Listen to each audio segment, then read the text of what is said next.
There are many different forms of English: American English, British English, African American Vernacular English, and so on, and each one has its own set of rules and conventions. This makes defining correctness a tricky thing, because correctness is always relative. The rules and conventions you follow at any given time ultimately depend on your audience and their expectations for correctness. If you don't follow the rules and conventions expected of you by the intended audience, what's at stake is your ethos.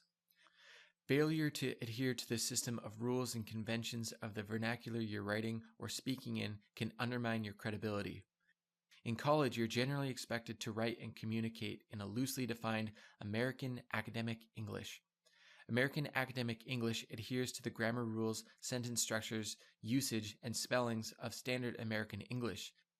Typically, American academic English is more prescriptive than descriptive, meaning that it cares more about how language should be than how language actually gets used. This is why things like slang, colloquialisms, and contractions are generally considered incorrect in American academic English, because that's not how language, quote, should be. So, what are the actual rules and conventions for American academic English that you should follow? Well, these rules and conventions take up hundreds and hundreds of pages in handbooks, so it's impossible to list them all here.